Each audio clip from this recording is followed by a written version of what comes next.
So hello guys, welcome to TCS again the computer store भाई। तो आज मैं आप लोगों के लिए लेके आया हूं एक शानदार वीडियो भाई, बिल्कुल जानदार शानदार वीडियो। और आज की वीडियो में भरपूर नॉलेज देने वाला हूं आप लोगों को कि भाई पीसी बिल्ड करते समय हमें किन किन चीज़ों का ध्यान रखना होता है। एंड वो तो चलो एक अलग फैक्टर है किन किन चीज़ों का ध्यान रखना होता है, बट जो लोग घर पे बैठ के ये डिसाइड करते हैं कि क्या बनवाए कि 50,000 है मेरे पास और मेरा यूज़ है गेमिंग का या वीडियो एडिटिंग का या 3D डिज़ाइनिंग का, तो क्या बेस्ट पॉसिबल स्पेसिफिकेशन मैं चूज़ कर सकता हूँ। रादर देन आप किसी की दुकान पे जाओ या आप किसी से व्हाट्सएप पे कोटेशन लो, आप अपने स्पेसिफिकेशन खुद ही डिसाइड कर सकते हो घर बैठ के। तो वीडियो को कंप्लीट देखना, आपकी हेल्प करेगी ये वीडियो। और भाई सीरियसली कह रहा हूँ मैं, इस वीडियो को देखने के बाद आपको 200% नॉलेज हो जाएगी एक एक चीज़ की कि भाई क्या डिसाइड करना चाहिए क्या नहीं करना चाहिए पीसी बिल्ड के टाइम पे। इसके अंदर कई लोग तो i9 भी पेल के दे देते हैं, चलेगा तो सही, सॉकेट तो सेम है, बट एक बात बताओ, नीडी लिटरली पूरी वीडियो ध्यान से देख लोगे ना, आप एक्सपर्ट बन जाओगे कोटेशन देने के, गारंटी देता हूँ। फिर ज़्यादा भी ले सकता है, 144 हर्ट्स, 165 हर्ट्स, 180 हर्ट्स, जितने ज़्यादा हर्ट्स उतने ज़्यादा FPS सपोर्ट करेगा आपका मॉनिटर फ्रेम्स पर सेकंड गेम के टाइम पे। तो आपने ग्राफिक कार्ड तो लगवा लिया 3060, मॉनिटर चला रहे हो 60 हर्ट्स का, क्या फायदा हुआ 3060 लगा के? कोई फायदा नहीं हुआ। सबसे पहला जो एक क्वेश्चन आता है कि क्यों करना है पीसी बिल्ड। किसी को गेम खेलने होते हैं, किसी को एडिटिंग करनी होती है, किसी को फोटो ही एडिट करने होते हैं, वीडियोस नहीं, और किसी किसी को 3D डिजाइनिंग का काम होता है, किसी किसी को कोडिंग का काम होता है, किसी किसी को AI बेस्ड एप्लीकेशंस पे काम होता है। और सबसे बेसिक यूटिलिटी की बात करें तो भाई किसी किसी को सिर्फ साइबर कैफे के काम के लिए, कि लाइक साइबर कैफे खोल दिया, बेसिक इंटरनेट चलाना है या घर पे किसी बच्चे को देना है system, word, excel, PowerPoint, paint, ये सब चलाना है। तो हर किसी का अपना यूज केस होता है। तो सबसे पहले आपको अपना यूज केस आइडेंटिफाई करना होता है कि मुझे पीसी क्यों चाहिए। तो उसमें जब आपका यूज केस डिसाइड हो जाता है कि क्या यूज है पीसी का, उसके बाद सबसे पहली चीज जो डिसाइड करनी होती है हमें, ये हमारी कोटेशन बुक है एक्चुअली। इसमें सबसे पहला पार्ट डिसाइड होगा फिर आपका प्रोसेसर, CPU प्रोसेसर। तो प्रोसेसर क्या होता है सर? प्रोसेसर होता है ये, दो ही कंपनियां प्रोसेसर बनाती है, एक है इंटेल, एक है AMD। तो सबसे पहले आपको प्रोसेसर डिसाइड करना होता है भैया कि मैं कौन सा प्रोसेसर चूज करूं, बेस्ट प्रोसेसर मेरे बजट और मेरे यूज के हिसाब से क्या रहेगा। तो भैया आपके पास इंटेल में भी ऑप्शन होता है सेम स्ट्रेंथ सेम पावर वाला प्रोसेसर चूज करने का, और AMD में भी सेम स्ट्रेंथ सेम पावर का प्रोसेसर आप ढूंढ सकते हो। उसी के कंपैरेटिव जो 19-20 का डिफरेंस होता है, हर कोई प्रोसेसर एकदम सेम नहीं हो सकता, जस्ट लाइक आवर फिंगर्स, थोड़ा थोड़ा डिफरेंस है। तो ऐसे ही जैसे इंटेल का i5, राइजन का 5, इसमें 19-20 का डिफरेंस आपको मिलेगा परफॉर्मेंस में। बट यस, कोई कहीं किसी फैक्टर में अच्छा होता है, कोई किसी फैक्टर में अच्छा होता है। So you will have to identify, कैसे करोगे वो भी मैं बताता हूँ आपको। बट पहली कंपोनेंट डिसाइड होती है हमारी प्रोसेसर। तो प्रोसेसर में इंटेल और AMD दो कंपनी है, आपको ये याद रखना है। अब इंटेल में क्या है, पहले आया करते थे भाई साहब ये आपके पेंटियम, ड्यूअल कोर, सेलेरॉन, ये सब, अब ये सब जमाने चले गए। अब कम से कम आता है i3, फिर आता है i5, फिर आता है i7, फिर आता है i9। ये चार ही वेरिएंट आते हैं अब जो आपको खरीदने चाहिए, उससे नीचे का सब डाउनग्रेडेड है। अब उसके बाद बात करते हैं, इंटेल की ही बात कर रहा हूँ फिलहाल मैं। इनमें आती है जनरेशंस। जनरेशन क्या होती है ब्रो? जनरेशन इज कि ब्लड लाइन, आपको मैं एक सिंपल लैंग्वेज में समझाता हूँ। आप किसी के तो बेटे हो जो वीडियो देख रहे हो, ठीक है, आपके एक फादर है, उनके भी एक फादर थे, ग्रेट ग्रैंड फादर। तो जनरेशंस होती है ना, चलती आ रही है, आपकी भी ऐसे ही प्रोसेसर्स की भी, i3, i5, i7, i9 हमारा ये रखा। तो इन सब की भी जनरेशन हुआ करती थी। जैसे ये 14 जनरेशन का है i9, आप देख सकते हो 14 जनरेशन, ये है 13 जनरेशन आप देख सकते हो, ये है 12th जनरेशन आप देख सकते हो, ये भी 12th जनरेशन आप देख सकते हो। तो आजकल जो इंटेल में हमारी जनरेशन चल रही है आज की डेट में, वो है 12, 13 एंड 14। 10th और 11th को भी मैं रनिंग जनरेशन बिल्कुल नहीं बोलूँगा, एंड आप लोगों को बनाना भी नहीं चाहिए सिस्टम 10th और 11th जनरेशन पे। रीज़न इज़ कि वो सिर्फ और सिर्फ DDR4 रैम तक का सपोर्ट मिलता है आपको 10th और 11th जनरेशन में। बट अगर आप 12, 13, 14 इन तीनों जनरेशन में से कोई भी जनरेशन चूज करते हो, तो आपको जो है फ्रीडम मिल जाती है DDR4 और DDR5 प्लेटफॉर्म चूज करने की, क्योंकि जो भी प्रोसेसर आप चूज करोगे 12, 13, 14 में से, no matter i3, no matter i5, i7 और i9, चारों वेरिएंट्स में से, तीनों जनरेशन में से कोई भी वेरिएंट चूज करते हो, DDR4 और DDR5 दोनों ही प्लेटफॉर्म पे सिस्टम बनाने का फ्रीडम मिल जाता है आपको इंटेल के अंदर। अब आइडेंटिफाई कैसे करें कि मेरे यूज के हिसाब से कौन सा बेस्ट रहेगा, उसके बारे में बात करते हैं। इंटेल में सिर्फ आइडेंटिफाई कैसे करना है, आपको बेसिक घर के लिए सिस्टम चाहिए होता है, i3 इज इनफ। आपको बेसिक फोटोशॉप का काम है, कोरल ड्रॉ का काम है, इन सब चीज़ों का काम है, i3 इज इनफ। आपको करनी है 1080p सेटअप बनाना है गेमिंग के लिए, i5 इज इनफ। कोई भी जनरेशन का ले लेना, 12, 13, 14 इनफ है। तीनों ही प्लेटफॉर्म पे DDR4 और 5 का सिस्टम हो जाएगा, वो मैं आगे समझाऊंगा जब हम बाकी कंपोनेंट चूज करेंगे, बट अभी ये समझते हैं। अब जिसको थोड़ी सी 2K गेमिंग करनी है और बढ़िया धुआंधार एडिटिंग करनी है, एकदम जामफाड़, आफ्टर इफेक्ट्स पे, प्रीमियर प्रो पे, दाविंची पे बढ़िया कलर ग्रेडिंग और 4K फुटेजेस एडिट करनी होती है, उन लोगों के लिए होता है i7। i5 भी आपका एडिटिंग करा देता है अच्छे से, but obviously you will feel little bit of lag on 4K footages specially. और अगर लंबी ड्यूरेशन की है और टाइमलाइन पे आप पॉपअप से पॉपअप लगाए जा रहे हो कि भाई टेक्स्ट ऐड कर दिया, फिर एक ऑडियो, फिर एक कस्टम वीडियो, तो आप समझ सकते हो कि थोड़ा लैग तो फील होगा i5 में। उसके लिए i7 होता है स्मूथ एक्सपीरियंस के लिए। एंड और i9 तो ब्रो टॉप नॉच होता है, तो उसमें तो आपको जो है 3D वगैरह का जो काम होता है i7 से शुरू हो जाता है और i9 बेस्ट करके दे देता है आपको। रही बात डेटा साइंस वगैरह की काम होता है, डेटा मैनिपुलेशन का काम होता है, वहाँ पे भी हमारा i9 काम आता है। तो अब इनमें होता क्या है, आप पहचानते कैसे हो कि भाई, कि जैसे मान लो एक आदमी की हम स्ट्रेंथ को कैसे, कि उसका बाइसेप्स कितना बड़ा है, उसकी हाइट कितनी बड़ी है, उसका वेट कितना है, स्ट्रेंथ कितनी है, वेट कितना उठा सकता है, भाग कितना सकता है। ऐसे ही प्रोसेसर में क्या होता है, इसमें कोर्स कितने होते हैं, थ्रेड्स कितने होते हैं, कैशे मेमोरी कितनी होती है और इसकी क्लॉक स्पीड कितनी होती है। ये 4 फैक्टर मेन होते हैं कि भाई मेरे प्रोसेसर में कितने कोर और कितने थ्रेड है। ये देखो गूगल पे सब अवेलेबल होता है मेरे भाई आज की डेट में। अगर मैं सब बताने लग गया वीडियो में तो 2 घंटे का लेक्चर बन जाएगा। मैं बस आप लोगों को हेल्प करना चाहता हूँ इस वीडियो के थ्रू कि आप एक पीसी बिल्ड करने के टाइम पे बेसिक नॉलेज होना बहुत जरूरी है आपके पास। तो बेसिक ही बात करेंगे, ज़्यादा डीप नहीं जाएंगे। तो आपको क्या क्या आइडेंटिफाई करना है, कोर थ्रेड कितने हैं मेरे प्रोसेसर में, और उसकी कैशे मेमोरी कितनी है, और उसकी क्लॉक स्पीड कितनी है।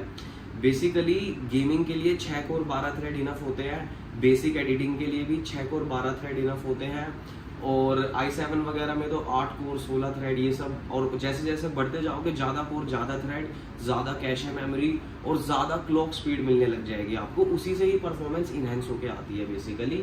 तो ये था हमारा इंटेल का फंडा। अब इंटेल में एक और चीज़ होती है मेरे भाई, प्रोसेसर आते हैं 3 तरह के बेसिकली। एक होता है F, ये देखो आप, जिसके पीछे F लगा होता है, यहाँ पे भी F लगा हुआ है इसके पीछे, ठीक है, और यहाँ पर भी देखोगे आप F लगा हुआ है इसके पीछे। तो यहाँ पे साफ साफ लिखा है डिस्क्रीट ग्राफिक कार्ड रिक्वायर्ड, यहाँ पे भी लिखा है डिस्क्रीट ग्राफिक्स रिक्वायर्ड। तो जहाँ पर हमारा जैसे इसका मॉडल नंबर है 13400F, i5 का 13 जनरेशन, इसका मॉडल नंबर है 12400F, i5 का 12 जनरेशन।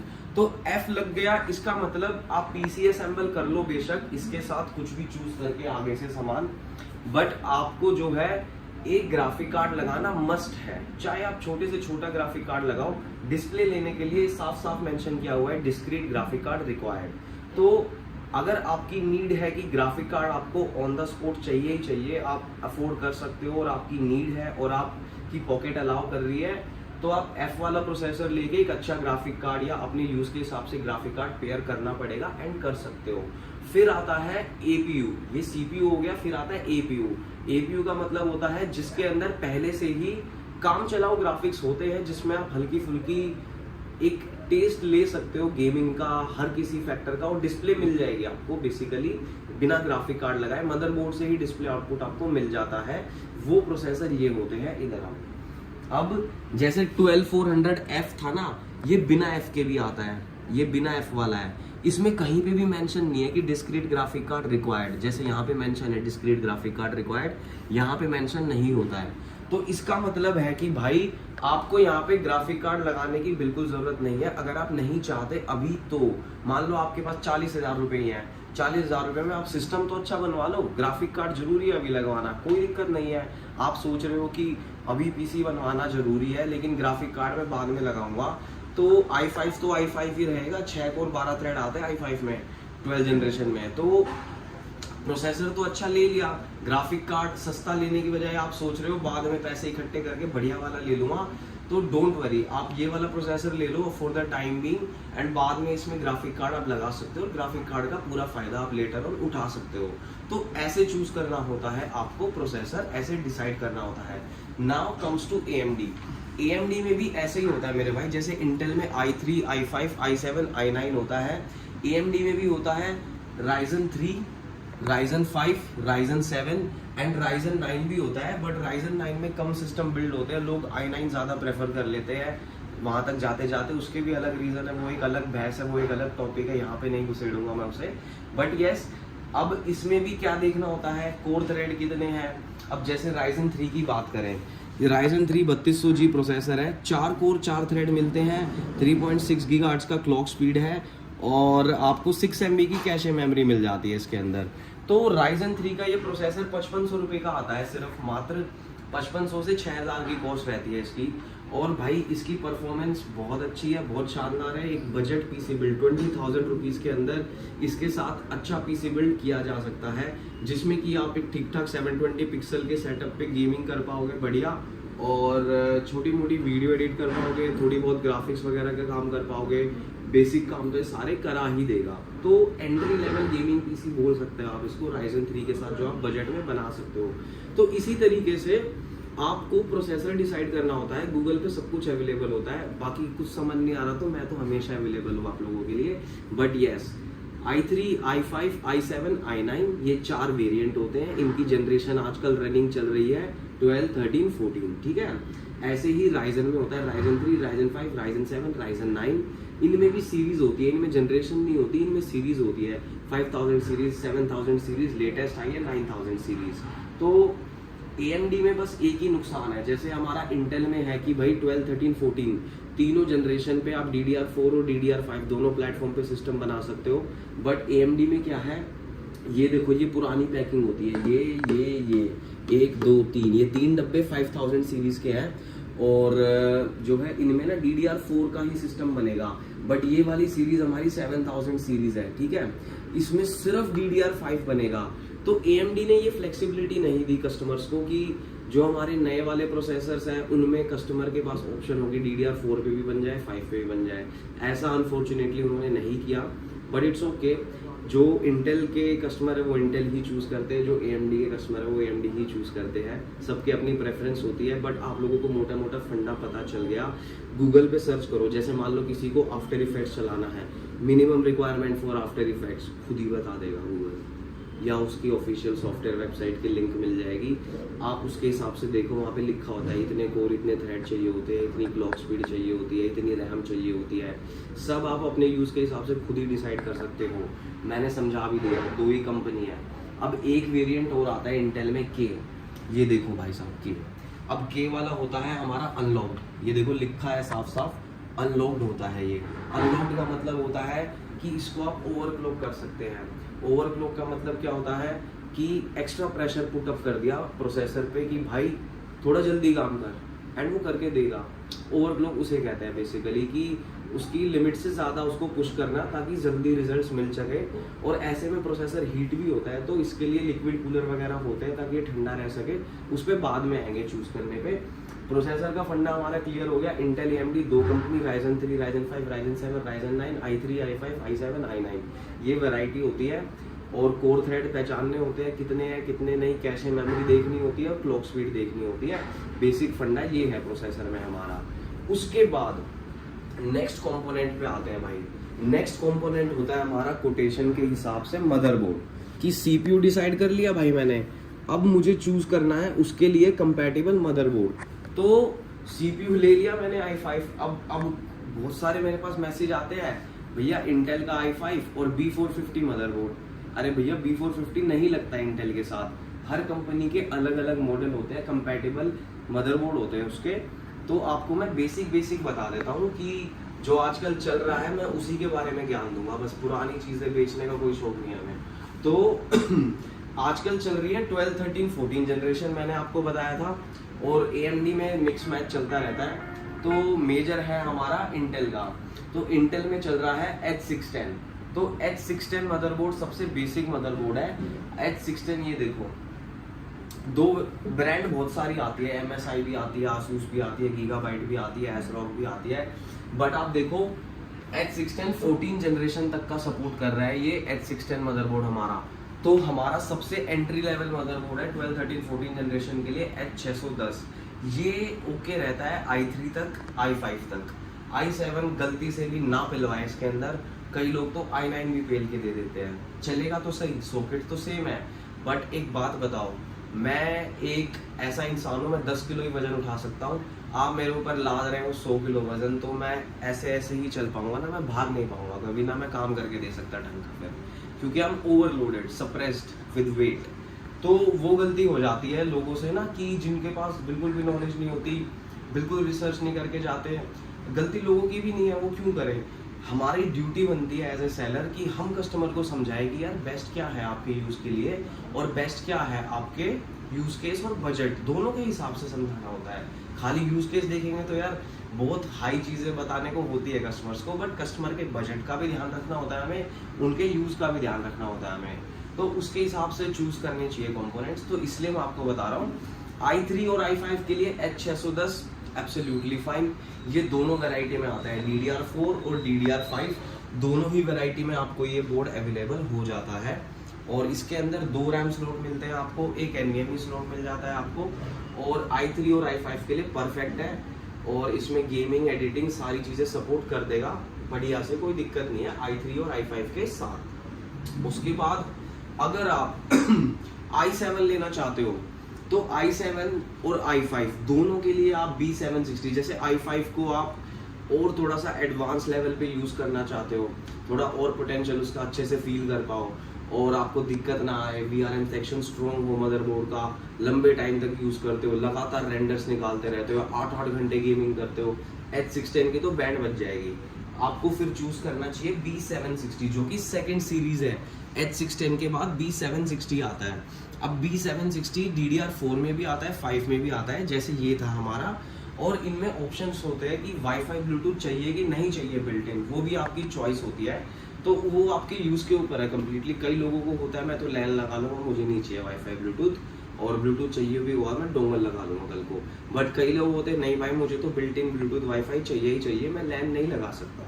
तो उन लोगों के लिए ऑप्शंस होते हैं, फ्लेक्सिबिलिटी होती है कि आप जो है भाई बिल्ट इन वाईफाई ब्लूटूथ लेना चाहते हो नहीं लेना चाहते हो। बट मेजर क्या होता है, सीरीज बहुत मैटर करती है।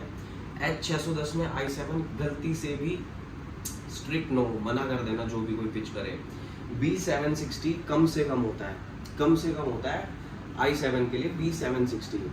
तो B760 के बाद आता है हमारा Z790। 3 ही मदरबोर्ड आते हैं, H610, B760, Z790। इंटेल के 12, 13, 14 जनरेशन के लिए 3 ही मदरबोर्ड होते हैं। तीनों में से चूज़ कैसे करना है मैं बता ही रहा हूँ। i3, i5 के लिए ओके है, i5, i7 के लिए ओके है, i9 के लिए स्ट्रिक्ट नो। B760 कैंसिल भाई, i9 के लिए जो भी पिच करे भाग जाओ वहाँ से, फटाफट लौट जाओ वहाँ से, उल्टे पैर हो लो फटाफट। उसके बाद i9 के लिए स्ट्रिक्ट यस, और कोई ऑप्शन ही नहीं है ब्रो। i9 ले रहे हो तो टॉप नॉच मदरबोर्ड भी लेना होगा आपको, Z790। अब Z790 में भी वैरायटी आती है, वाईफाई वाला चाहिए, विदाउट वाईफाई वाला चाहिए, M साइज चाहिए, फुल साइज चाहिए, तो ये सब एक अलग अलग फैक्टर्स है, बहुत डीप हो जाएगा। बट यस, Z790 होना कंपलसरी है, ये समझ लो बेसिक मुद्दा आप। अब उसमें भी बहुत मॉडल आते हैं, कोई 18,000 से शुरू हो जाता है Z790, 50,000 पे जाके ख़त्म होता है। बट 23-24 हज़ार में एक बढ़िया motherboard, genuine motherboard, 4 RAM slot के साथ, 2 या 3 NVMe स्लॉट्स और 2 PCI स्लॉट, अच्छे लेटेस्ट वाले Gen 4 SSD के सपोर्ट के साथ, एक 23-24 हज़ार में बिल्ट इन वाईफाई ब्लूटूथ के साथ अच्छा Z790 आ जाता है। बात करते हैं B760 की, जो हमारा मीडियोकर मदरबोर्ड है तीनों में से, जो i5 और i7 दोनों के लिए बहुत अच्छा है। इसकी प्राइस की बात करें 10,000 रुपये से शुरू होकर के 18,000 रुपये तक ये भी आता है। तो डिपेंड करता है आप DDR4 ले रहे हो, DDR5 ले रहे हो, और वाईफाई ब्लूटूथ साथ में चाहिए कि नहीं चाहिए। तो ये तो थे हमारे इंटेल के मदरबोर्ड। बात करते हैं AMD के मदरबोर्ड्स की। अब जैसे AMD का ये प्रोसेसर है Ryzen 3 वाला, सबसे बेसिक प्रोसेसर है आज की डेट में AMD का ये। तो इसके लिए मदरबोर्ड जाता है A320। आप ये सबसे छोटा मदरबोर्ड है आज की डेट में AMD के लिए अवेलेबल, A320। मैं जो आपको नॉलेज दे रहा हूँ ना इतनी डीप, लिटरली पूरी वीडियो ध्यान से देख लोगे ना, आप एक्सपर्ट बन जाओगे कोटेशन देने के, गारंटी देता हूँ। A320 सबसे बेसिक मदरबोर्ड है। उसके बाद इसका मदरबोर्ड आता है B450, ये रहा B450 आता है। इसके बाद आता है B550, और B550 के बाद आता है X570। तो इसमें 4 मदरबोर्ड हो गए बेसिकली। A320, एक 520 भी आता है, वो और भी हल्का होता है, 450 से हल्का होता है वो। तो 320, 520 एंड ऑफ लाइफ मटेरियल है, तो उसको कंसीडर नहीं करना। ठीक है, Ryzen 3 वगैरह के लिए सही है, बट काफ़ी लोग क्या करते हैं Ryzen 5, Ryzen 7 पेल के दे देते हैं 520 मदरबोर्ड में। बढ़िया गेमिंग PC दे रहे हैं आपको 5700G।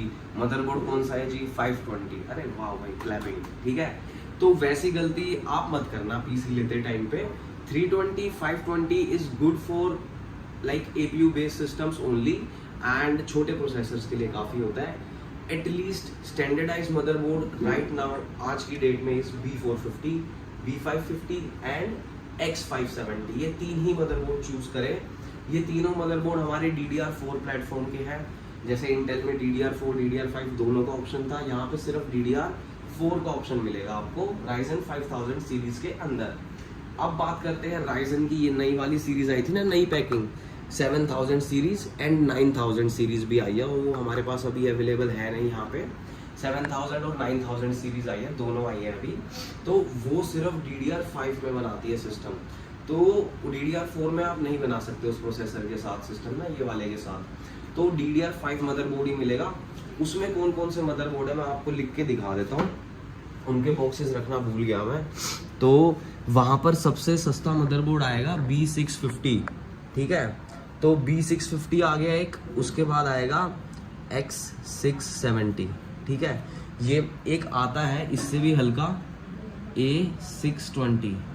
ये 3 मदरबोर्ड आते हैं। A620 सबसे हल्का, ठीक है, ये बहुत हल्का मदरबोर्ड है, ये बढ़िया मदरबोर्ड है, ये मीडियोकर है, ठीक है, ये एक्सट्रीम है। तो ये 3 मदरबोर्ड है हमारी Ryzen की, ये नई वाली सीरीज के लिए, ये वाली, ठीक है, ये वाली और 9000। तो A620, B650, X670 सिर्फ 3 मदरबोर्ड आए हैं अभी ये नई सीरीज के लिए, और 7000 सीरीज, 9000 सीरीज दोनों ही कंपैटिबल है, सेम चिपसेट है, सेम मदरबोर्ड पे फिट हो जाता है।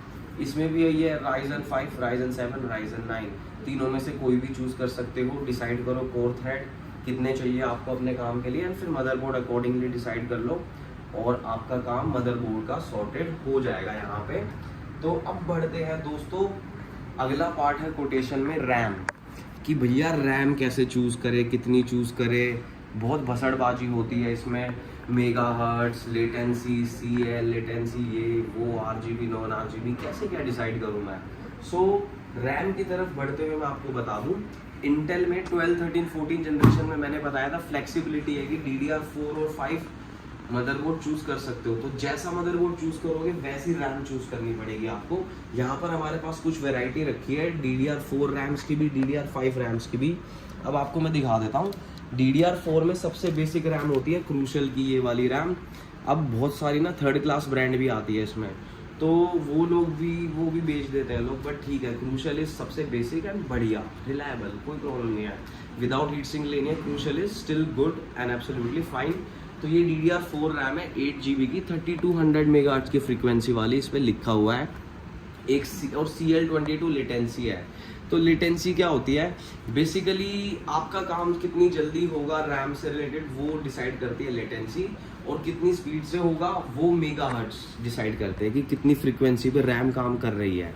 तो 3200 मेगाहर्ट्ज इसकी फ्रीक्वेंसी है। सबसे कम फ्रीक्वेंसी आती है 2666 मेगाहर्ट्ज, और फिर 3200 आती है, फिर 3600 आती है। DDR4 में 3600 इज एंड, 3600 से ऊपर आपको रैम देखने को नहीं मिलेगी DDR4 में, ठीक है।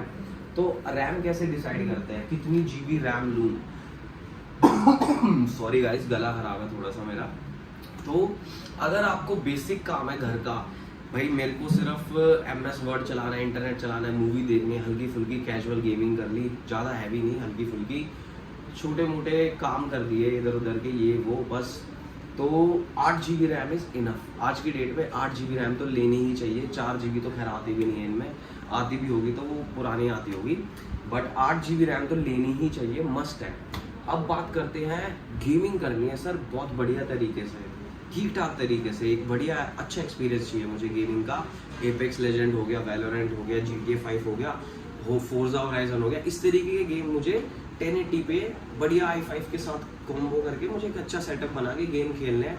16 GB RAM is absolutely fine.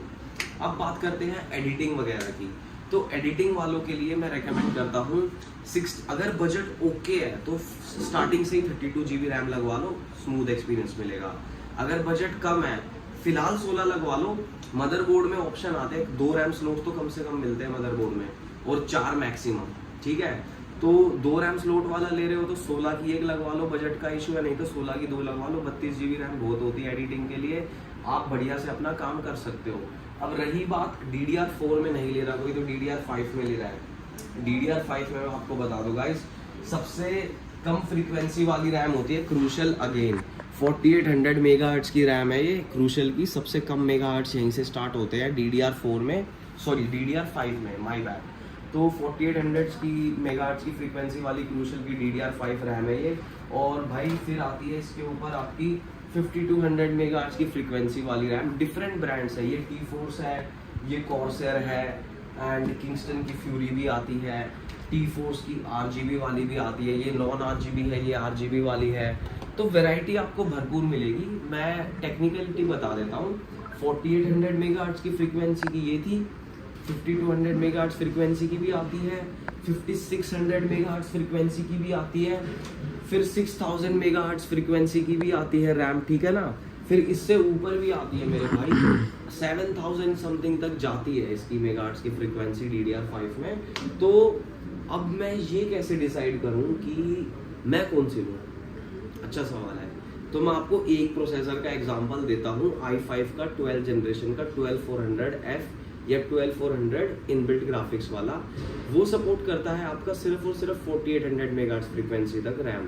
तो आपको प्रोसेसर का लिखना है गूगल पे की i7 12 generation RAM frequency support, आपको क्लियरली आंसर मिल जाएगा कि भाई आपका प्रोसेसर कहाँ तक सपोर्ट करता है फ्रीक्वेंसी रैम की। उसी हिसाब से आप रैम चूज करोगे, उसी हिसाब से आप मदरबोर्ड चूज करोगे। कॉम्बिनेशन होता है मेरे भाई PC एक लाजवाब कॉम्बिनेशन होता है इन सब चीज़ों का। तो और आपको जब नॉलेज होती है और आप खुद डिसाइड करते हो, आपका जो कॉन्फिडेंस लेवल होता है ना PC को लेके, आपको पता होता है कि ये मैंने डिज़ाइन करा है, मैंने बनाया है ये कॉन्फ़िग, तो मुझे पता है मेरा काम इसमें हो जाएगा। तो इस तरीके से रिसर्च करनी होती है। बता दिया मैंने, बेसिक काम के लिए 8 GB, बेसिक गेमिंग के लिए 8 GB, अच्छे एक्सपीरियंस के गेमिंग के लिए 16 GB, एडिटिंग का नॉर्मल एक्सपीरियंस चाहिए 16 GB, एडिटिंग का अच्छा एक्सपीरियंस चाहिए तो 32 GB रैम। और जिसको धुआंधार काम करना है, लाइक जो स्ट्रीमर है 4K स्ट्रीम करते हैं, तो 32 GB रैम भी ले सकते हैं गेमिंग वाले। और जिनको नेक्स्ट लेवल एडिटिंग करनी होती है, लाइक बड़े प्रोजेक्ट्स उठाते हैं, बड़े बड़े व्लॉगर्स के या बड़े बड़े शॉर्ट फिल्म्स उठा लिए, तो उनको 64 GB रैम तक भी लगती है एडिटिंग के लिए, 128 GB रैम तक भी लगती है एडिटिंग के लिए। तो हर किसी का अपना यूज़ केस होता है, वो आप देख लो कैसे क्या कि आप कितना बड़ा काम करते हो, तो उसके हिसाब से रैम आप चूज कर सकते हो। अब रैम के बाद हमारा हो गया स्टोरेज। स्टोरेज में सर 2 ऑप्शन होते हैं, एक होती है हार्ड डिस्क, एक होती है SSD। अब हार्ड डिस्क होती है हमारी ये कंसिस्टेंट ब्रांड दिखा रहा हूँ, WD की भी आती है, सीगेट की भी आती है, और भी बतेरे ब्रांड है जिनकी हार्ड ड्राइव आती है। तो हार्ड ड्राइव क्या हो गया है दोस्त, हार्ड ड्राइव हो गई है ओल्ड टेक्नोलॉजी, सस्ती आती है। 2900 रुपये की 1 TB की हार्ड ड्राइव मिल जाती है आपको, जबकि 2900 रुपये अगर आप SSD पे खर्च करने जाओगे तो 500 GB की सिर्फ NVMe मिलेगी आपको। तो भाई हार्ड ड्राइव जो है बहुत स्लो हो चुकी है। ये सिर्फ और सिर्फ मैं रेकमेंड करूँगा कि अगर आप कम बजट पे हो और आपको स्टोरेज के लिए चाहिए, क्योंकि SSD तो मस्ट हो गई है आजकल सिस्टम में। अगर आप हार्ड ड्राइव में ऑपरेटिंग सिस्टम डलवा के यानी इसके अंदर आप विंडो डलवा के सिस्टम को बूट करोगे तो भाई 5 से 10 मिनट बूटिंग टाइम हो जाएगा आपका। और जैसे जैसे सिस्टम पुराना होता जाएगा और सॉफ्टवेयर उसमें डालते जाओगे और फाइल स्टोरेज करते जाओगे और विंडोज़ की भी कैशे डेवलप होती रहेगी तो और स्लो हो जाएगा सिस्टम आपका। तो ले दे के रिकमेंडेशन यही रहती है कि हार्ड ड्राइव तो प्राइमरी स्टोरेज ना रखे, सेकेंडरी स्टोरेज रखे। प्राइमरी स्टोरेज होनी चाहिए SSD। तो SSD आती है हमारी 2 तरह की। एक होती है सर ये होती है SATA SSD, लिखा हुआ है इस पे SATA SSD है ये। और ये कुछ इस तरीके की बॉक्स टाइप की होती है, इतनी बड़ी साइज की होती है और इसको SSD बोलते हैं। और एक होती है ये वाली SSD, इसको बोलते हैं NVMe SSD गाइस। ये Gen 4 की SSD है, इसकी स्पीड देखो 7300 Mbps। तो 2 तरह की SSD आती है, NVMe और SATA। तो अब होता क्या है, कम बजट है तो SATA SSD लगवा लो, अच्छा बजट है तो NVMe SSD लगवा लो। तो NVMe SSD सही रहती है। अब ये SSD आती है 128 GB कम से कम, 256 GB, फिर 512 GB, फिर 1 TB, फिर 2 TB। तो आई थिंक 2 TB से ऊपर बहुत कम लोग जाते हैं, तो मैं यहीं तक की बात करूँगा। प्राइस की बात करें 128 GB 1000 रुपये, 256 GB 1900 रुपये, 512 GB 2900 से शुरू हो जाती है, 1 TB 5000 से शुरू हो जाती है, 2 TB 7000 के आसपास से शुरू हो जाती है। तो हर किसी का, हर ब्रांड का स्पीड के हिसाब से इनमें स्पीड होती है मेरे भाई। जैसे इसकी स्पीड है 6000 Mbps, इसकी स्पीड है 7300 Mbps। और एक अपने पास क्रूशल की है P3+, ये भी Gen 4 SSD होती है, इसकी स्पीड है 4700 Mbps। तो जितनी स्पीड उतना पैसा, जितनी जनरेशन Gen 3 भी होती है, Gen 4 भी होती है, जितनी जनरेशन उतना पैसा। अब होता क्या है, बंदा सिस्टम लेने जाता है, 512 SSD लगा देंगे सर। भाई साहब कौन सी लगाओगे, क्यों लगाओगे, मेरी रिक्वायरमेंट के हिसाब से लगा रहे हो नहीं लगा रहे हो, जितने पैसे ले रहे हो वो वाली लगा रहे हो नहीं लगा रहे हो, बस स्टोरेज से मतलब होता है, लिख दिया 512 GB लगा दूंगा मैं। ठीक है, आप डिसाइड करोगे अब कौन सी लगवानी है आपको। ठीक है, तो हमारी यहाँ पे मुद्दा खत्म हो गया। CPU कैसे चूज करते हैं, मदरबोर्ड कैसे चूज करते हैं, रैम कैसे चूज करते हैं, हार्ड ड्राइव क्यों लगाते हैं नहीं लगाते, SSD क्यों लगाते हैं नहीं लगाते हैं। बात आ जाती है मॉनिटर की। कई लोगों के पास मॉनिटर पहले से होता है, कई लोगों के पास नहीं होता है।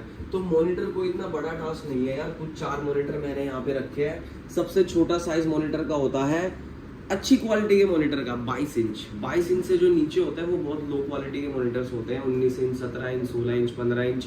तो वो बेसिकली CCTV देखने के लिए या मेडिकल स्टोर पे बिल काटने के लिए, छोटी मोटी जगहों पे बिलिंग के लिए, इन सब जगहों पे यूज़ होते हैं। बट अगर आपको घर पे एक अच्छा एक्सपीरियंस के साथ एक अच्छा मॉनिटर चाहिए तो 22 इंचेस से स्टार्ट हो जाते हैं। एंड 22 इंचेस का ये मॉनिटर है हमारा ViewSonic की तरफ से।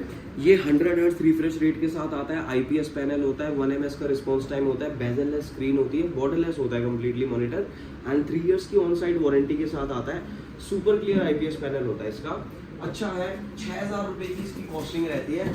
तो बेसिकली आप मान लो एसर जैसा ब्रांड 5000 में दे देगा आपको ये, तो 5000 रुपये से एक ढंग का मॉनिटर आना शुरू हो जाता है। और जो नॉर्मल मॉनिटर चाहिए जिसको, वो रिफ्रेश रेट नाम की एक चीज़ होती है, तो 60 हर्ट्ज का भी ले सकता है, 75 हर्ट्ज का भी ले सकता है। जिसको गेमिंग करनी है कम से कम 100 हर्ट्ज ले, और फिर ज़्यादा भी ले सकता है, 144 हर्ट्ज, 165 हर्ट्ज, 180 हर्ट्ज। जितने ज़्यादा हर्ट्ज उतने ज़्यादा FPS सपोर्ट करेगा आपका मॉनिटर फ्रेम्स पर सेकंड गेम के टाइम पे। तो आपने ग्राफिक कार्ड तो लगवा लिया 3060, मॉनिटर चला रहे हो 60 हर्ट्ज का, क्या फ़ायदा हुआ 3060 लगा के, कोई फ़ायदा नहीं हुआ। मॉनिटर बढ़िया लो तब FPS आपको पूरे मिलेंगे, उसके बढ़िया रिजल्ट देखने को मिलेगा, एकदम मज़ा आएगा। क्लियर डिफरेंस पता चलता है जब आप 2 अलग अलग चीज़ें एकदम डाउनग्रेडेड और एकदम अपग्रेडेड चीज़ें यूज़ करते हो बैलेंस में बना के, आपको एक्सपीरियंस नज़र आता है कि डिफरेंस क्या है। तो मॉनिटर की ज़्यादा नहीं खींचेंगे क्योंकि सबको पता है मॉनिटर कैसे चूज़ करना होता है। अब बात आ जाती है कैबिनेट की। कैबिनेट भाई हमारे पास भरमार लगी हुई है, तो बेसिक से लेके RGB RGB सारी चीज़ें वाले कैबिनेट आजकल आ रहे हैं। तो कैबिनेट आप अपनी मर्जी से चूज़ कर सकते हो। कैबिनेट का बेसिक काम क्या होता है, कैबिनेट का काम होता है कि अपना सारा सामान जो भी हम ये चूज करेंगे नीचे तक, उसके अंदर प्रॉपरली फिट आ जाना चाहिए। ये नहीं कि बैठ इसके अंदर जबरदस्ती नहीं बिठाना होता। कंफर्टेबली सारे कंपोनेंट्स को स्पेस मिल जाना चाहिए उस कैबिनेट के अंदर, ताकि हमारे को हीटिंग इशू फेस ना करना पड़े, वायरिंग शॉर्ट होने का डर ना हो, हीट होके आपस में चिपक जाए, घुसम घुसा करके नहीं करना, केबल मैनेजमेंट अच्छे से हो जाए हमारी कंपोनेंट्स के हिसाब से। तो बेसिकली स्पेस, हमारे कंपोनेंट्स के हिसाब से स्पेस चूज करके हमें कैबिनेट चूज करना होता है। 1000 रुपए से बेसिक कैबिनेट शुरू हो जाता है, 2000 रुपए से पंखे वाले कैबिनेट शुरू हो जाते हैं और 3000 रुपए से ढंग के कैबिनेट शुरू हो जाते हैं। और इसका कोई अंत नहीं है, 50,000 तक भी कैबिनेट आते हैं। बट आपको मैं बता दूं, 2 से लेके 3000 में ठीक ठाक कैबिनेट आते हैं, 3 से लेके 6000 के बीच में बढ़िया डिसेंट एक नंबर के कैबिनेट आ जाते हैं। उससे ऊपर जाओगे तो मजे ही मजे हो जाते हैं, तो कोई दिक्कत नहीं है। कैबिनेट भी is not a big task, आप चूज कर सकते हो अपने यूज के हिसाब से। डिफरेंट ब्रांड्स आते हैं, deep cool, anti sports, MSI, ice master, cooler master, gigabyte, उसके बाद सर्कल गेमिंग, जेब्रॉनिक्स, एनटेक, बहुत सारे ब्रांड है कैबिनेट में हमारे। तो आप किसी भी ब्रांड का सर्च करके कोई भी मॉडल आप चूज कर सकते हो अपने कंफर्ट के हिसाब से। अब कैबिनेट के बाद आता है हमारा कीबोर्ड और माउस।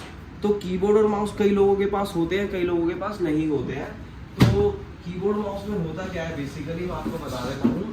कीबोर्ड माउस भी 2 तरह के आते हैं, एक आते हैं मेम्ब्रेन, दिस इज मेम्ब्रेन वाला कीबोर्ड माउस, RGB होती है, ऑन ऑफ कर सकते हो। फिर उसके बाद है मैकेनिकल, तो ये वाला होता है मैकेनिकल। ये आता है आपका ब्लू कीज, रेड कीज और पता नहीं बहुत सारी कीज आती है। तो इसमें आपको एक अलग सा फील आता है, कच कच कच कच आवाज आती है और एक अलग ही फील आता है मैकेनिकल कीबोर्ड्स में एक्चुअली खेलते टाइम। और इसकी कीज रिमूवेबल होती है, स्वैपेबल होती है, कस्टम कीज लगा सकते हो, तो बहुत सारी फैसिलिटीज होती है और ढेर सारा अच्छा एक्सपीरियंस होता है मैकेनिकल कीबोर्ड्स के साथ। तो जो गेमिंग वाले भाई है, शौकीन भाई है, जिनके पास ज़्यादा पैसे हैं, वो मैकेनिकल कीबोर्ड भी ले सकते हैं। नहीं तो ये अपने सस्ते 700-800 रुपये वाले 1000 रुपये तक के कॉम्बो आप ले सकते हो, जिसमें कीबोर्ड और माउस दोनों मिल जाते हैं, मेम्ब्रेन होता है। तो ये भी कोई इतना बड़ा टास्क नहीं है, कीबोर्ड माउस हम अपने यूज़ के हिसाब से चूज कर सकते हो। नेक्स्ट है मेरे भाई लिक्विड कूलर। तो कूलर की बात करते हैं अब। मेन चीज़, थक गया मैं इतनी देर से बोलते बोलते। मेन चीज़ कूलर। अब कूलर क्या होता है? कूलर होता है ठंडा करने का यंत्र। तो जो आपका प्रोसेसर होता है ना, देखो यहाँ पे इंटेल और AMD 2 ही वैरायटी थी, हमने बताया था। तो इनको ठंडा, प्रोसेसर ही तो काम कर रहा है सारा, ब्रेन ऑफ द कंप्यूटर, आपके कैबिनेट में ब्रेन है वो। तो उसको ठंडा कैसे करेंगे भाई? वो गर्म हो रहा है, वो चल रहा है, सब कुछ उसी पे हो रहा है। वो ही रैम को, SSD को, ग्राफिक कार्ड को, हर चीज़ को एक्सेस दे के कंट्रोल कर रहा है। सो उस पर बहुत लोड होता है प्रोसेसर पे। अब उसको ठंडा कैसे करना है, डिपेंड करता है कि आप कौन सा प्रोसेसर ले रहे हो। i3 तक तो हमें कोई भी एक्स्ट्रा कूलर यूज़ करने की ज़रूरत नहीं है। ये i3 और i5 के साथ इस तरीके का स्टॉक कूलर आता है। AMD में भी Ryzen 3, Ryzen 5 के साथ इस तरीके का स्टॉक कूलर आता है। तो उसको रहने दो, एक्स्ट्रा कूलर मत लगवाओ i3, i5 में, Ryzen 3, Ryzen 5 में। इस कूलर से काम चल जाता है। अब बात आती है Ryzen 7, Ryzen 9, i7, i9। इनके साथ क्या कर सकते हो आप? अब जैसे i3, i5 में अगर आपको ये नहीं पसंद आ रहा, आप लगवा सकते हैं छोटा सा कूलर, बट इसको i7 में मत लगा देना। मैंने मार्केट में देखा i7 के ऊपर भी ये छोटा सा कूलर लगा के भेज देते हैं लोग। भाई साहब एयर कूलर है, इतना ठंडा कर देगा, बर्फ जमा देगा। अरे नहीं नहीं, ठीक है। आप i3, i5 के साथ बेशक यही रहने दो, कोई इतनी दिक्कत नहीं होती, ये ठंडा कर देता है। स्टॉक कूलर बोलते हैं इसको, फ्री आता है प्रोसेसर के साथ। अब i7, i9, Ryzen 7, Ryzen 9, इनके लिए क्या करें? इनके लिए चूज करते हैं हम या तो एक बेस्ट एयर कूलर या फिर एक बेस्ट लिक्विड कूलर। ये होते हैं ढंग के एयर कूलर। ये देखो आप, आइस 621, ये तो एक सिंपल एग्जांपल है, या फिर आइस मास्टर का ये फ्यूजन। तो कुछ इस तरीके के दिखने वाले ये एयर कूलर है। i7 और i5 के लिए ये परफेक्ट है। i9 पे गलती से भी इस्तेमाल ना करें, इन दोनों में से किसी को भी। i5 और i7 के साथ ठीक है। और इसको बोलते हैं लिक्विड कूलर। तो ये क्या होता है, ये 2 वैरायटी में आता है। 240 mm लिखा हुआ है ना, M240, ये 240R, ये 240 लिखा हुआ है। 240 का मतलब होता है सर 2 पंखे वाला। फिर होता है 360, जैसे देखो इस पे 360 लिखा है, यहाँ पे ये देखो 360 लिखा है, उस पे भी देखो 360 लिखा है। 360 का मतलब होता है मेरे भाई 3 पंखे वाला। तो ये हमारे हैं लिक्विड कूलर, ये हमारे हैं एयर कूलर। तो एयर कूलर इज i5 के लिए, i7 के लिए ठीक है, बढ़िया महंगे वाला एयर कूलर लो। थोड़ा सा लिक्विड कूलर से सस्ता पड़ जाता है, थोड़े पैसे हो रहे हैं तो लिक्विड कूलर ले लो, अच्छी क्वालिटी का, अच्छी कंपनी का ले लो। गैलेक्स का भी अच्छा है, MSI का तो बेस्ट है ही है, मैक्स सीरीज है ये, उसके अलावा एंटी स्पोर्ट्स में बहुत सारी वैरायटी आ गई है आजकल। एंटी स्पोर्ट्स ने तो खा गई है मार्केट में, कह रहा हूँ इतनी वैरायटी निकाल दी है ना, आइस ग्लो, आइस फ्लो और पता नहीं क्या क्या निकाल रखा है इन्होंने। तो एंटी स्पोर्ट्स की तो बहुत वैरायटी आ चुकी है मार्केट में कूलर्स की। उसके बाद अच्छे प्रीमियम ब्रांड्स भी है, जैसे भाई कॉर्सर हो गया, NGXT हो गया, बहुत सारे ब्रांड हैं, कूलर मास्टर हो गया। तो सबका प्राइस अलग अलग होता है, सबकी परफॉर्मेंस में ऑब्वियसली थोड़ा थोड़ा डिफरेंस होता है, बट बहुत ज़्यादा चीप क्वालिटी का कूलर यूज़ ना करें, क्योंकि वो आपके CPU को ठंडा करता है भाई साहब। तो जितना ठंडा CPU रहेगा उतना वो बेटर परफॉर्म करके देगा आपको, ये बात याद रखना। तो कूलर ढंग से चूज़ करें, अपनी इच्छा से चूज़ करें, अपनी रिसर्च करके चूज़ करें। अब नेक्स्ट कंपोनेंट क्या है हमारा, ग्राफिक्स कार्ड। ये देख लो भाई ग्राफिक्स कार्ड। तो जो ग्राफिक्स कार्ड है गाइज, सबसे बेसिक ग्राफिक कार्ड होता है ये आजकल GT 610 2GB का। इसके ऊपर आता है GT 710, इसके ऊपर आता है GT 730। ये तीनों ही ग्राफिक कार्ड मेरी नज़र में सिर्फ डिस्प्ले कार्ड है, इससे ज़्यादा कुछ नहीं है, सिर्फ बेसिक डिस्प्ले देने के लिए काम आते हैं। फिर सबसे छोटा ग्राफिक कार्ड होता है 1650। तो 1650 ये रहा, ये 4GB का ग्राफिक कार्ड होता है। यहाँ से आप बोल सकते हो कि क्योंकि यहाँ पे आपको DirectX 12 का सपोर्ट मिलता है और GDDR6 की मेमोरी मिलती है इस ग्राफिक कार्ड के अंदर। ओवरक्लॉक एडिशन है ये आसूस का। तो ये वाला ग्राफिक कार्ड सबसे बेसिक ग्राफिक कार्ड मैं कहूँगा कि भाई इसको आप चूज़ कर सकते हो एक 1080 पिक्सल गेमिंग सेटअप के लिए, एक स्टार्टिंग फेज ऑफ एडिटिंग के लिए, एक स्टार्टिंग फेज ऑफ अच्छे PC के एक्सपीरियंस के लिए। ये ग्राफिक कार्ड परफेक्ट है आपका। 4GB का ग्राफिक कार्ड होता है, 13,000 के 12,000 के आसपास ही आपको मिल जाता है। इसके ऊपर बहुत है फिर 4060, 3050, 3060 और भाई AMD के भी ग्राफिक कार्ड आते हैं। तो ग्राफिक कार्ड का मेन मकसद क्या होता है आपका, जैसे आपको गेमिंग करनी है तो गेमिंग के लिए ये एकदम परफेक्ट है सस्ते बजट में। इससे ऊपर जाना है तो 3050 ले लो, 3050 के ही टक्कर में AMD का आता है RX 6600, या तो वो ले लो। फिर उससे ऊपर जाना है तो 3060 ले सकते हो, उससे भी ऊपर जाना है 4060 ले सकते हो, उससे भी ऊपर जाना है 4070, 4070 Ti, 4080 भी अपने पास पड़ा आसूस तक का, देख सकते हो आप। 16GB का कार्ड है, ट्रिपल फैन का कार्ड है, बहुत शानदार ज़बरदस्त कार्ड है और Zotac का भी है। तो इस तरीके के ग्राफिक्स कार्ड आप अपने यूज़ के हिसाब से आप ले सकते हो। और ऐसा गलती से भी मत करना कि आपने प्रोसेसर तो यहाँ पे चूज़ कर लिया था i3, मदरबोर्ड H610 चूज़ कर लिया, ग्राफिक कार्ड आप बोल रहे हो इसमें 3060 लगा दो, 4060 लगा दो, या 4070 लगा दो, या 4080 लगा दो। नहीं सर, बिल्कुल भी नहीं होता ऐसा। होता क्या है, दो मेन चीज़ होती है कंप्यूटर में, एक प्रोसेसर और एक ग्राफिक कार्ड, और इन दोनों को जो जोड़ता है वो होता है मदरबोर्ड। तो ये तीन चीज़ बैलेंस में चलनी चाहिए मेरे भाई।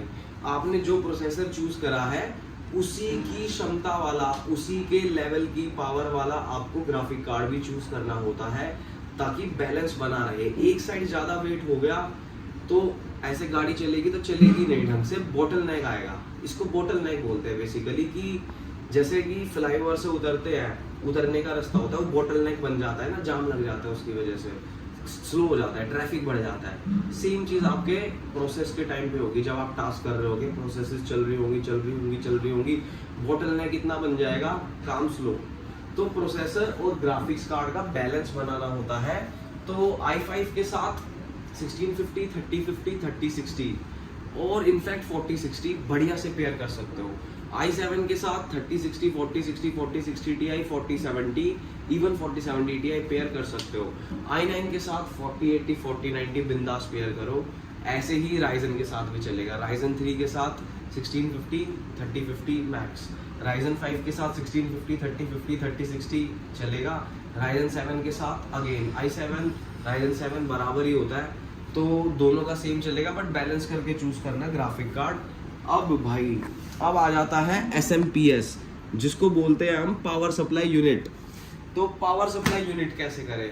अब होता क्या है, मैंने प्रोसेसर भी ले लिया, मैंने मदरबोर्ड भी ले लिया, रैम भी ले लिया, हार्ड ड्राइव भी ले लिया, SSD भी, मॉनिटर भी, कैबिनेट भी, और कीबोर्ड माउस भी, लिक्विड कूलर भी, ग्राफिक कार्ड भी, SMPS भी ले लिया मैंने। बट SMPS में कितने वॉट का लूँ, कैसा लूँ और क्यों लूँ, सबसे इम्पोर्टेंट क्वेश्चन। और भाई इसमें सबसे ज़्यादा स्कैम किया जाता है कस्टमर्स के साथ, मैं आपको बता दूँ। तो होता क्या है, ये सारी डिफरेंट पावर सप्लाई है, खद्दड़ से खद्दड़, बढ़िया से बढ़िया, और मीडियोकर से मीडियोकर, हर तरह की पावर सप्लाई यहाँ पे आपको दिख रही है। तो अब होता क्या है, पावर सप्लाई कैसे चूज़ करते हैं, आपको क्या करना है, गूगल पे जाना है, ज़्यादा कुछ नहीं करना। जो प्रोसेसर आपने चूज़ किया है उसका TDP सर्च करो, T for tango, D for delta, P for parrot, TDP की। मान लो आपने i5 का 12400F चूज़ किया है, 12400F TDP, इतना सर्च कर लो गूगल पे, आपको उसकी वॉट मिल जाएगी, कितने वॉट वो कंज्यूम करेगा। नेक्स्ट चूज़ करो मदरबोर्ड, फिर उसके बाद ग्राफिक कार्ड, इन तीनों की TDP कैलकुलेट कर लो। जैसे ले दे के आती है 450, तो उससे 200 वॉट बफर ले लो, 100 वॉट बफर ले लो कि रैम, SSD, कूलर वूलर ये सब चीज़ें होती है। तो उस हिसाब से आप डिसाइड कर सकते हो। 450 वोट से बेसिकली पावर सप्लाई स्टार्ट हो जाती है। तो 450 वोट में डीप कूल है जैसे, और उसके बाद आती है 550 वोट, उसके बाद आती है 650 वोट, उसके बाद आती है 750 वोट, उसके बाद आती है 850 वोट, उसके बाद आती है भाई सीधा 950 नहीं आती, उसके बाद आती है सीधा 1000 वोट। 1000 वोट के बाद आती है 1050, फिर आती है आपकी 1200, फिर आती है 1250। तो उससे ऊपर मैंने यूज़ नहीं करी है अभी तक, 1250 से ऊपर तो आती होगी, उससे ऊपर भी आई एम श्योर। माइनिंग के टाइम में तो भाई साहब इतनी बड़ी बड़ी पावर सप्लाई बजूके लॉन्च कर रहे थे लोग, ठीक है। तो ये अपनी बेसिकली पावर सप्लाई होती है। कैसे कैलकुलेट करनी है, कितनी मुझे चाहिए, वो आपको मैं बता चुका हूँ।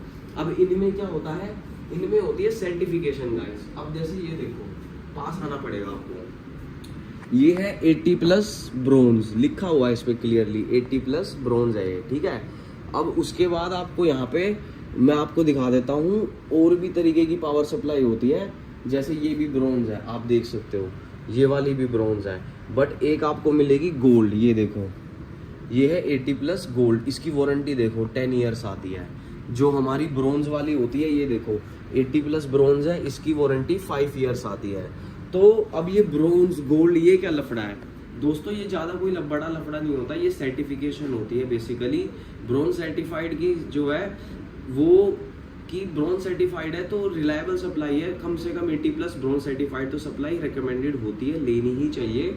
और जो गोल्ड वाली होती है वो हैवी लोड के लिए होती है, कि उस पर आप हैवी लोड डाल सकते हो, गोल्ड सर्टिफिकेशन के साथ है वो। और एक और फंडा होता है इसमें, नॉन मॉड्यूलर और मॉड्यूलर, दो तरह की सप्लाई आती है।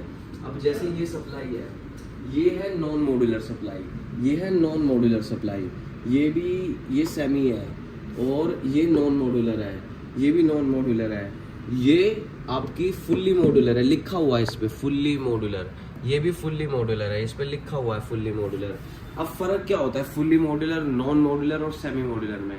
फर्क ये होता है, जो हमारी नॉन मॉड्यूलर सप्लाई होती है, पहले से ही उसके अंदर से तारें बिखरी हुई होती है जंजाल की तरह, और उसको असेंबलिंग करते टाइम हमें केबल थोड़ी ढंग से मैनेज करनी होती है। सेमी मॉड्यूलर में क्या होता है, कुछ केबल्स कनेक्ट करनी पड़ती है और एक मेन केबल निकल के आती है, और फुली मॉड्यूलर में तो एक भी केबल कनेक्टेड नहीं आती। ये देखो, पूरी की पूरी आपको पीछे से बेयर बोन सप्लाई मिलती है, एक भी तार कनेक्ट नहीं होती इसके पीछे। Whatever you need to connect with your hands. So company full flexibility देती है आपको कि जो जो आपको चाहिए सिर्फ उतना ही कनेक्ट करे, और यही फ़ायदा होता है हमारा फुली मॉड्यूलर पावर सप्लाई का। वारंटी भी उसकी 10 ईयर्स होती है, रिलायबिलिटी भी उसकी ज़्यादा होती है। तो इस तरीके से आप जो है अपनी पावर सप्लाई आप चूज़ कर सकते हो। कितने वोट की चाहिए वो कैलकुलेट करना है, 3-4 चीज़ों का, वो मैंने आपको बता दिया था। तो गाइज उसके बाद हमारा बचता है यार कोटेशन के हिसाब से वेबकैम तो आजकल एंड्रॉइड फ़ोन से बना लेते हैं, DSLR से बना लेते हैं लोग, घर पे सबके पास होते हैं। प्रिंटर आपको जो चाहिए अपनी नीड के हिसाब से। स्पीकर, हेडफोन, तो यार स्पीकर हेडफोन तो ये एक्सेसरीज होती है, 400-500 रुपये से हेडफोन स्पीकर स्टार्ट हो जाते हैं, तो आपका कंप्लीट सेटअप रेडी हो जाता है बेसिकली इस चीज़ में। ये सारी कोटेशन जो आज हमने कवर करी, तो बस मैं वीडियो बना के यही समझाना चाह रहा था आपको कि कैसे आप बेस्ट PC चूज़ कर सकते हो बेस्ट बजट में, अपने आप ही घर बैठ के और अपने यूज़ के हिसाब से। तो आई होप आप लोगों को थोड़ा बहुत कुछ समझ आया होगा, वीडियो अच्छी लगी होगी। वीडियो अच्छी लगी तो शेयर कर देना, लाइक कर देना, कमेंट कर देना। नेक्स्ट वीडियो क्या टॉपिक पे देखना चाहते हो उसके बारे में मुझे बता देना। See you in next video guys.